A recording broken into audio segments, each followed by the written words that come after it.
Britain has a long history stretching back thousands of years. In every part, at some point, a bloody or mysterious event has taken place. Murders, bloodthirsty revenge, plagues, punishment and folklore will make your flesh creep in terror.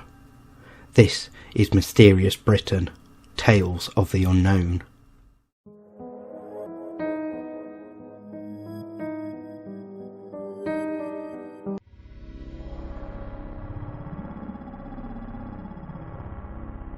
Britain has many forests and woodlands where mythical creatures dwell, where our fears lurk and phantoms haunt. One such forest is Wenlock Edge in Shropshire.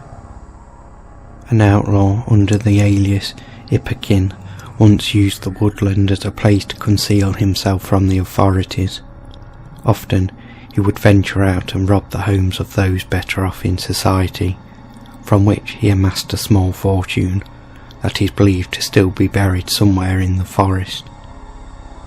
Fearful of Ipperkin, people began to lay traps in order to catch him, but all failed. One night, the local sheriff was able to chase him into the forest, where on Wenlock Edge, Ipperkin tripped and fell to his death. Though in other versions of the tale, Ipperkin surrendered to the sheriff and revealed the location of his fortune. Out of greed, the sheriff pushed Ipperkin off the cliff top and went in search of the treasure, but Ipperkin had lied to the sheriff, and his treasure still awaits discovery. So haunted is the forest that visitors have reported of hearing the wailing of a dying man, and of a shadow which peers at them from behind trees. Numerous people have been chased and overcome with a sense of dread, and the forest paths have become infamous in local folklore.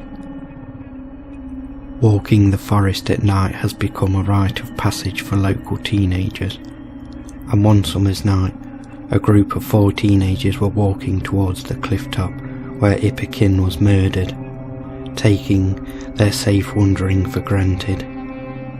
They felt unseen eyes upon them, and 2 had become so fearful that they turned back.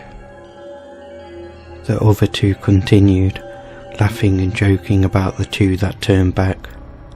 They then came to the limestone escarpment, where one of the teenagers stood on the edge and said, "Ipperkin, Ipperkin, keep away with your long chin." The ghost of Ipperkin then appeared and pushed the teenager from the cliff top, killing him instantly before chasing off the other one.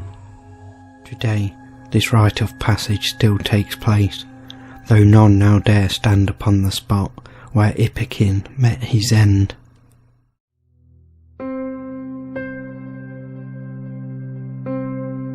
Weddings are one of the oldest ceremonies in history and are steeped in ancient traditions. One little known tradition is the hiding of the bride, which in the secluded Nant is the setting for one of Wales's most tragic love stories. Rhys and Mina had grew up in Nant, and it was not long until their childhood friendship blossomed into love, and they decided to get married. A date was set, and the couple chose to marry at Clynog Church. Preparations began, and excitement grew as the date grew ever closer. But unknown to the couple was that the village had been cursed long ago, a curse that no 2 lovers would ever marry there.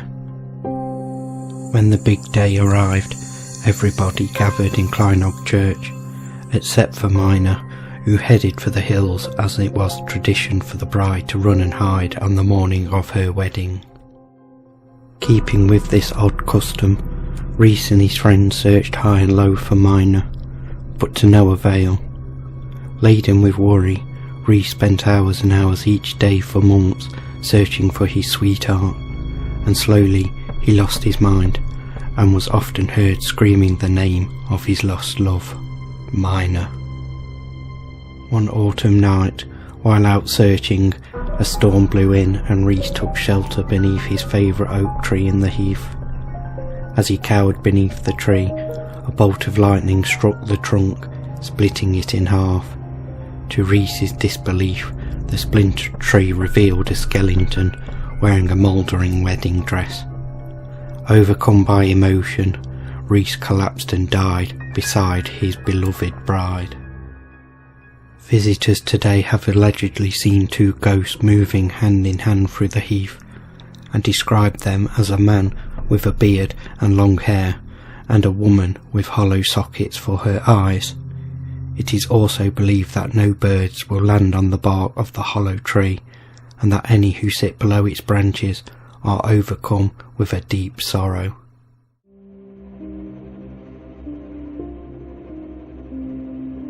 There have been thousands of murders throughout Britain's history, though not all are solved, as in the case of Molly Phillips. 16-year-old Molly Phillips worked at Rocks Farm, Oxford, and on the afternoon of Sunday the 8th of September 1929, she left her place of work to take the bus to visit her great-aunt in the neighbouring parish of Cookcombe.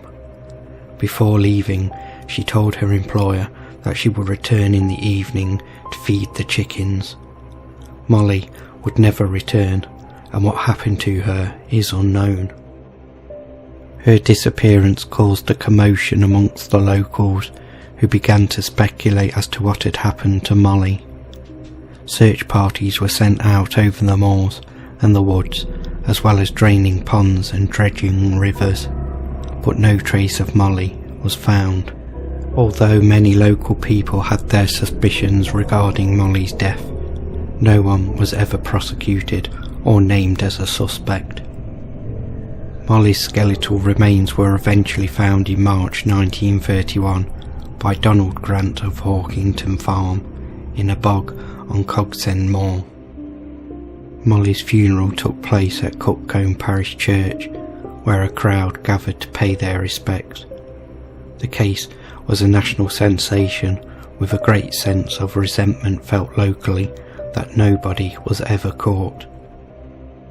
Today, the disfigured ghost of Molly is seen walking across the moor where her remains were found, and if a local law is to be believed, Molly's ghost is said to walk to the house where her murderer once lived.